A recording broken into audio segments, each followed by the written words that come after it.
ہم لوگ مختلف جگہوں پہ جا کے جب لیکچرز دیتے ہیں کالجز اور یونیورسٹیز میں، تو کچھ سوالات بہت زیادہ پوچھے جاتے ہیں، کمنٹس میں بھی اس طرح کے سوالات بہت زیادہ پوچھے جاتے ہیں، تو میں چاہتا ہوں کہ ایک ہی ویڈیو میں ان تمام سوالات کے جوابات دے دیے جائیں۔ سب سے پہلا سوال: جناب، آپ نے کسی مگرمچھ یا کسی فرعون کو نہیں بخشا، آپ پر پھر بھی کسی قسم کا کریک ڈاؤن نہیں ہوا، کیا آپ ایجنسی کے بندے ہیں؟ جناب والا، ہم کوئی ڈرگ ڈیلر تو ہے نہیں، ہم نے کوئی چوری ڈاکہ تو مارا نہیں ہے، ہم کسی کریکٹرلیس ایکٹیویٹی میں انوالو تو رہے نہیں ہیں، تو پھر کیوں یہ ہمیں آ کے کریک ڈاؤن کریں، کیوں آ کے پکڑیں؟ Number one. نمبر ٹو، میں جب بھی کلیریفیکیشن دیتا ہوں کہ جی ہمارا کسی ایجنسی سے کسی قسم کا تعلق نہیں، جی تسی تو ہو ہی ہو۔ اچھا یار، اگر ہیں، فار ایگزامپل ہیں، بالکل بھی نہیں، اگر خدا نہ خواستہ ہیں بھی، تو پاکستان کی ایجنسی ہے نا، کوئی ہندوستان کی تو ہے نہیں۔ Number one. اچھا، دوسرا سوال جو ہم سے پوچھا جاتا ہے: جناب والا، آپ پیپلز پارٹی، پی ٹی آئی، پی ایم ایل این، ان سب کے خلاف بہت زیادہ باتیں کرتے ہیں، ان پر برستے ہیں، لیکن انہی تنظیموں کے، انہی سیاسی پارٹیوں کے جو نوجوان ہیں، ان کے P S F, M S F, I S F, جو ان کے یوتھ ونگز ہیں یا اسٹوڈنٹ آرگنائزیشنز ہیں، یہ آپ کو اپنے پروگراموں میں بلاتی ہیں، یہ جناب آپ کے پروگراموں میں آتے بھی ہیں یا آپ کو بڑے عزت سے ملتے ہیں، کیا اندرون خانہ کوئی ڈیل تو نہیں ہوئی ہے، کوئی معاملات تو نہیں ہیں آپ کے؟ جناب، کسی بھی پارٹی کا کوئی پولیٹیکل ورکر ہوتا ہے، اس میں وہی تڑپ، وہی عشق، وہی درد ہوتا ہے جو ہمارے سینے میں ہے۔ وہ تو بیچارے کو بعد میں پتہ چلتا ہے، وہ کوئی بھی پولیٹیکل پارٹی کا ورکر ہے، وہ اگر اس پولیٹیکل پارٹی کو سپورٹ کر رہا ہے تو وہ اسی نظریے پہ سپورٹ کرتا ہے کہ شاید یہ واقعی ریاست مدینہ بنانے کے لیے آئے ہیں، یا شاید یہ واقعی اسلام کے نفاذ، اسلام کے نظام کے نفاذ کرنے کے لیے آئے ہیں، یا شاید یہ واقعی ملک کا نظام بہتر کرنے کے لیے آئے ہیں، تو بعد میں انہیں پتہ چلتا ہے کہ تو پہلوں کی طرح ہمیں چونے لگا کے چلے گئے ہیں۔ تو اس لیے ان بیچاروں کی جو سمپتھیز ہیں وہ ہمارے ساتھ ہوتی ہیں، اور وہ ہمارے ساتھ کھڑے ہوتے ہیں، اور ان تمام تنظیموں کو ہی ہم نے الائنس بنایا اسٹیٹ یوتھ پارلیمنٹ کے نام سے، اور تین بیسس پہ بنایا۔ نمبر ون، ناموس رسالت صلی اللہ علیہ وسلم پر ہم تمام لوگ ایک ہوں گے، سیاسی اور مسلکی اختلافات کو سائڈ پہ رکھ کے۔ نمبر ٹو، ختم نبوت صلی اللہ علیہ وسلم کی کاز کے لیے ہم ایک ہوں گے۔ نمبر تھری، نظریہ پاکستان کے لیے، پاکستان کی اسلامک آئیڈیالوجی کو ڈیفینڈ کرنے کے لیے ہم تمام لوگ ایک پلیٹ فارم پہ اکٹھے ہوں گے۔ اس کے بعد سوال کیا جاتا ہے: آپ کی جی بینڈ آؤٹ فٹس کے ساتھ بڑے تعلق ہیں، یعنی کہ جو کالعدم تنظیمات ہیں ان کے ساتھ تعلقات ہیں۔ بھئی کیڑی کالعدم تنظیمات کے ساتھ ہمارے تعلقات ہیں؟ مجھے بتا دیں کوئی ایسی تنظیم جو کہ پاکستان کے خلاف ہو، پاکستان میں دھماکے کرے، پاکستان میں فساد برپا کرے، ایسے کسی تنظیم سے تعلق ہو؟ کسی کے ساتھ بھی نہیں ہے۔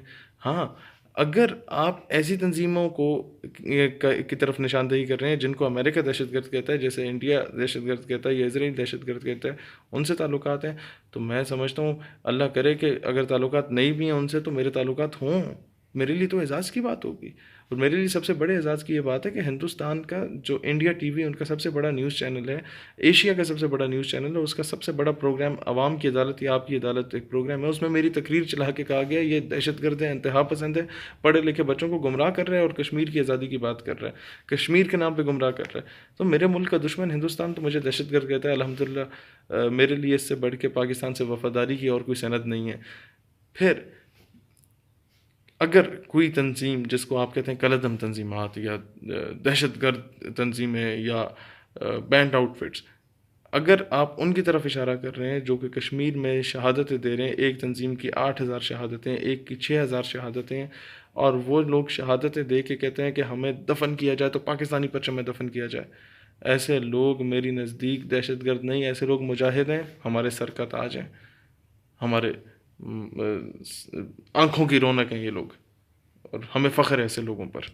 اچھا جی، کسی کے پاس اور کوئی پوائنٹ نہیں ہوتا، وہ ہم سے کہتا ہے جی آپ کشمیر کے مجاہدین کی حمایت کرتے ہیں، آپ جی ڈاکٹر عافیہ کی رہائی کی بات کر رہے ہیں، آپ کہتے ہیں جی امریکہ کو یہاں سے بھگا دینا چاہیے افغانستان سے، پہلے خود کو بہتر کریں پھر یہاں کے جہاد کی بات کیا کریں۔ اور بھائی جان، آپ کی بہن یا بیٹی کو کوئی پنڈ کا چودھری اٹھا کے لے جائے تو آپ اپنی بیٹی کو چھڑوانے جائیں گے یا پہلے کہیں گے نہیں جی میری تو داڑھی پوری نہیں ہے، میں 6 مہینے رکھ کے داڑھی پوری کروں گا، میں نمازیں بھی پوری نہیں پڑھتا، میں پہلے پوری نمازیں کروں گا، اس کے بعد جا کے پنڈ کے چودھری کے جا کے گریبان پکڑوں گا؟ آپ سمجھ رہے ہیں میری بات کا؟ یہ جو جہاد کی ڈیفینیشنز کو بڑا ڈفرینشیٹ ڈفرینٹ کر کے ہمیں آگے پڑھایا جاتا ہے نا، تاکہ جو گھر میں بیٹھا ہوا ہے کچھ نہیں کر رہا وہ اپنے آپ کو افضل سمجھے، کہہ رہا ہے کہ جی میں نماز روزہ پورے کر رہا ہوں، میں تو بس آواز بلند نہیں کر رہا باطل کے حکمران کے سامنے، تو میں یعنی کہ سب سے اول جہاد کر رہا، افضل قسم کا جہاد کر رہا ہوں۔ یہ صرف آپ لوگوں کو ورغلایا جاتا ہے ایسی چیزوں میں۔ باطل حکمران کے سامنے اگر اس کا گریبان نہیں پکڑ سکتے تو کم از کم اس کے خلاف کوئی آواز ہی بلند کر لو، کوئی نچلے درجے کا کوئی کام کر لو، لیکن نہیں کرتے یہ لوگ، جو کرتے ہیں اس کی بھی ٹانگیں کھینچتے ہیں۔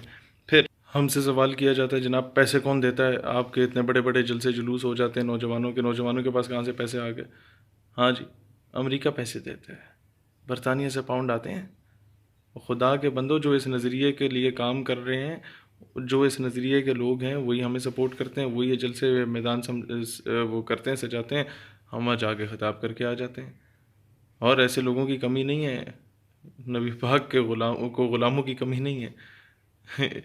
وہ جس سے مرضی چاہے کام لے لیں، ہمیں پتہ ہی نہیں ہوتا کون کہاں خرچہ کر رہا ہے، اور ہم جا کے اپنا پیغام دے آتے ہیں الحمدللہ۔ کبھی کسی سے مانگنے کی ضرورت ہی نہیں پڑی، لوگ خود آ کے جو ہے وہ سپورٹ کرتے ہیں۔ اچھا جی، پھر سوال کیا جاتا ہے پاکستان میں بڑی بڑی سیاسی مذہبی جماعتیں ہیں، آپ تو بڑے ماڈریٹ قسم کے خاندان سے تعلق رکھتے ہیں، آپ تو بڑے ماڈرن قسم کے خاندان سے تعلق رکھتے ہیں، آپ کو کیا ضرورت پڑی، آپ تو اسکول کالج یونیورسٹی سے پڑھے، کسی مدرسے سے نہیں پڑھے، آپ کو کیا ضرورت پڑ گئی جناب ایک مولوی صاحب کے پیچھے کھڑے ہو گئے، آپ لوگوں نے دھرنے دیے، یہ کیا وہ کیا۔ جناب والا، وہ مولوی صاحب جو آ کے دھرنا دے رہے تھے، ان کی جگہ آپ آ کے دھرنا دے جاتے ناموس رسالت اور ختم نبوت کے لیے، ہم آپ کے پیچھے کھڑے ہو جاتے۔ ان کی جگہ بلاول صاحب آ جاتے، ہم ان کے پیچھے کھڑے ہو جاتے۔ ان کی جگہ نواز شریف صاحب آ جاتے، ہم ان کے پیچھے کھڑے ہو جائیں۔ ان کی جگہ تیسرا کون ہے، عمران خان صاحب آ جاتے، ختم نبوت کے معاملے پر وہ سٹینڈ لے لیتے، ہم ان کے ساتھ کھڑے ہو جاتے۔ وہ کہتے ہیں کہ آسیہ کو واپس نہیں بھیجوں گا، لگاؤ جو شاید سینکشنز لگانی ہے، ہم جوتے کی نوک پہ رکھتے ہیں تم لوگوں کے تمام فیصلوں کو، ہم عمران خان کے ساتھ کھڑے ہو جاتے ہیں۔ بھائی معاملہ یہ نہیں ہے کہ جی کون لیڈ کر رہا ہے، معاملہ یہ نہیں ہے کہ آپ کس کو فالو کر رہے ہیں، معاملہ یہ ہے کہ آپ کس بیس پہ فالو کر رہے ہیں۔ ناموس رسالت اور ختم نبوت صلی اللہ علیہ وسلم کے معاملے پر کوئی اٹھے گا، کسی بھی سیاسی جماعت کا، کسی بھی مذہبی جماعت کا، کسی بھی مسلک کا، کسی مکتبہ فکر کا، ہم اس کے شانہ بشانہ کھڑے ہوں گے۔ یہ ہمارا فرض بنتا ہے، ورنہ مجھ سے ماڈرن کون ہے، مجھ سے زیادہ ماڈریٹ کون ہے، مجھ سے زیادہ مطلب ہے کہ وہ نیوٹرل کون ہے۔ میں کالج میں پڑھا، یونیورسٹی میں پڑھا، اور رے بین کے این کے شن کے لگا کے جاتا تھا، پینٹ کوٹ ٹائی شائی سارے کام کیے ہم نے۔ لیکن جناب ناموس رسالت صلی اللہ علیہ وسلم کے معاملے پہ اگر ہم نیوٹرل ہو کے بیٹھ جائیں، میں سمجھتا ہوں ہم سے بڑا بغیرت کوئی نہیں ہوگا۔ میں تو جب اسکول جاتا تھا، وہ گلے میں پانی کی بوتل لٹکائی ہوتی تھی اور وہ ریڈی والا بیگ لے کے جا رہا ہوتا تھا۔ میرا خیال ہے مجھے اسکول کے باقی لوگوں کے جاننا دور کی بات، مجھے اپنے کلاس میں کوئی نہیں جانتا تھا صحیح طریقے سے، دوسری بار سلام نہیں کرتا تھا۔ جب سے ناموس رسالت صلی اللہ علیہ وسلم کے معاملے پر ہم لوگوں نے آواز اٹھانا شروع کی ہے، ختم نبوت کے دفاع کی آواز اٹھانا شروع کی ہے، پتہ نہیں کون کون لوگ کہاں کہاں پوری دنیا سے پاکستانیوں کی اردو سپیکنگ، جو اردو سمجھنے والے لوگ ہیں، ان کی کالیں آتی ہیں، وہ کوئی آ کے ماتھا چوم رہا ہے، کوئی آ کے ہاتھ چوم رہا ہے۔ یہ کوئی میری شکل اتنی سونی ہے کہ آ کے ہاتھ پاؤں چوم رہے ہیں؟ نہیں، یہ اس نظریے کے ہاتھ چومے جا رہے ہیں، اس نظریے کا ماتھا چوما جا رہا ہے، جس نظریے کی ہم جنگ لڑ رہے ہیں۔ تو کائنات کی ساری عزتیں ہی حضور صلی اللہ علیہ وآلہ وسلم کے صدقے ہیں۔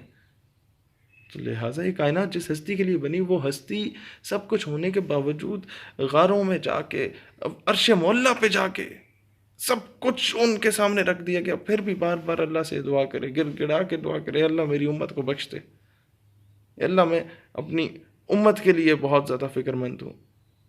اب وہ امت اپنے نبی کی ناموس پہ اتنا ڈھیلی پڑ جائے، وہ نمازیں، روزے، حج، زکوٰۃ، یہ جتنا آپ کر لیں، اس کا تب تک کوئی فائدہ نہیں ہے جب تک آپ لوگ ناموس رسالت کے لیے آواز نہیں اٹھا سکتے۔ وہ مولانا ظفر علی خان پاکستان کے بانیوں میں سے ایک بہت بڑا نام تھا، کہتے ہیں نماز اچھی، روزہ اچھا، حج اچھا، زکوٰۃ اچھی، باوجود اس کے میں مسلمان ہو نہیں سکتا۔ اور مولانا صاحب تو انو کی ہو گیا، نماز بھی پڑھ رہے ہو، روزہ بھی رکھ رہے ہو، حج بھی کر رہے ہو، زکوٰۃ بھی دے رہے ہو، پھر بھی مسلمان نہیں، کیا وجہ ہے؟ بڑی خوبصورت بات کر کے مولانا کہتے ہیں نماز اچھی، روزہ اچھا، حج اچھا، زکوٰۃ اچھی، باوجود اس کے میں مسلمان ہو نہیں سکتا، نہ جب تک کٹ مروں خواہ جائے بدھا کی حرمت پر، خدا شاہد ہے کامل میرا ایمان ہو نہیں سکتا، کہ جب تک ناموس رسالت پر اپنی جان کا نذرانہ نہ دے دوں، تب تک میں خود کو صحیح معنوں میں مسلمان تصور ہی نہیں کر سکتا۔ کیا میرے آقا کی حدیث نہیں ہے کہ تم اس وقت تک صحیح مومن مسلمان نہیں کہلائے جا سکتے، اور تمہارا ایمان مکمل نہیں ہو سکتا جب تک تم اپنی جان مال عزت آبرو، اپنے اولاد، اپنے والدین سے بڑھ کے مجھ سے محبت، مجھ سے پیار نہ کرو۔ تو یہ اور دوسری بات، ہم اگر ناموس رسالت صلی اللہ علیہ وسلم کے لیے آواز اٹھاتے ہیں تو یہ ہم کوئی احسان نہیں کر رہے کسی پر. یہ میں کیٹیگوریکلی کہہ رہا ہوں, ہمارے آقا صلی اللہ علیہ وآلہ وسلم اس چیز کے محتاج نہیں ہے کہ ہم ان کی ناموس کی آواز اٹھائیں. ہم محتاج ہیں اپنے آقا کے. ایک امام نے بہت خوبصورت بات کی تھی. کسی نے پوچھا نا کہ اگر کوئی شخص گستاخی کرتا ہے تو کیا ہونا چاہیے, انہوں نے کلیئر کٹ جواب دے دیا کہ ایسے شخص کو زندہ رہنے کی کوئی مطلب جواز ہی پیدا نہیں ہوتا. پھر سوال کیا گیا, اچھا اگر وہ زندہ رہ جائے تو؟ انہوں نے جواب دیا کہ پھر امت کے باقی رہنے کا کوئی جواز نہیں رہتا. دوستان ذی وقار, ہم بہت زیادہ نیوٹرل ہیں, بہت زیادہ ماڈرن ہیں, بڑے ماڈریٹ ہیں, لیکن اس کا مطلب یہ نہیں ہے کہ ہم بغیرت بھی ہیں. اس کا مطلب یہ نہیں ہے کہ ہماری غیرت بھی مر گئی ہے. اور ہماری غیرت کا تقاضا ناموس رسالت سے شروع ہو کے حضور کی ذات سے شروع ہو کے حضور کی ذات پہ ختم ہوتا ہے. جو ان کا وفادار ہے ہم اس کے وفادار ہیں. ہم تو بچپن سے نعرہ لگاتے رہے, نبی کا جو غلام ہے ہمارا وہ امام ہے. میں تو بلکہ جس تنظیم سے وابستہ رہا دور طالب علمی میں, انجمن طلبہ اسلام میں اس کے کسی جلسے میں تقریر سننے جاتا ہی نہیں تھا. صرف وہ جو سیدی مرشدی یا نبی صلی اللہ علیہ وسلم کی گردان لگتی تھی, بار بار وہ نعرے لگتے تھے, میں وہ سننے جاتا تھا. خدا کی قسم اتنی روحانیت ملتی تھی کہ شاید باقی جگہوں پہ اتنی روحانیت نہ ملتی ہو. تو کچھ چیزیں ہوتی ہیں, ہر چیز میں ہم گئے. ہم نے کالج میں, یونیورسٹیز میں جہاں ہم رہے, وہاں ویلکم پارٹی کے نام پہ کیا کچھ نہیں ہوتا تھا, فیئر ویل پارٹیز کے نام پہ تعلیمی اداروں میں کیا کچھ نہیں ہوتا, سب کچھ دیکھا. لیکن لیکن لیکن جو سرور, جو روحانیت اس نعرے میں ہے, شاید ہی میں نے کہیں کسی اور محفل میں دیکھی ہو. یہ باقی چیزیں اگر میں باقی نوجوانوں کو بھی دعوت دیتا ہوں کہ ایک بار آ کے دیکھو تو صحیح اس ماحول میں. ایک بار ہم بھی آپ کی طرح ہی ہیں, ہم کسی مدرسے سے تو نہیں پڑھے, لیکن ایک چیز ہے, یہ ساری عزتیں جو ملی ہیں, یہ میں نے سافٹ ویئر انجینئرنگ کی ڈگری کی ہے, تھوڑے ورگا میں بھی پڑھا لکھا آدمی ہوں, لیکن اس کا جو عزتیں ملی ہیں یہ اس بیس پہ نہیں ملی. کبھی کبھار تو میں سوچتا ہوں کہ لوگ اتنا آ کے عقیدت اور پیار سے مل رہے ہوتے ہیں, شاید وزیر اعظم کو اتنا نہ ملتے ہوں. کیوں ملتے ہیں؟ ہماری شکل تو سونی نہیں ہے اتنی. وہ ایک نسبت سے ملتے ہیں, انہیں جانا انہیں مانا نہ رکھا غیر سے کام, للہ الحمد میں دنیا سے مسلمان گیا. اس نسبت سے آ کے حضور کے غلاموں کو ملتے ہیں. ہم تو غلام بھی ادنا سے ادنا سے ادنا سے غلاموں کے غلام, ان کے غلاموں کے قدموں کی خاک کے برابر بھی نہیں. لہٰذا یہ کچھ چیزیں جن پہ کمپرومائز نہیں ہو سکتا.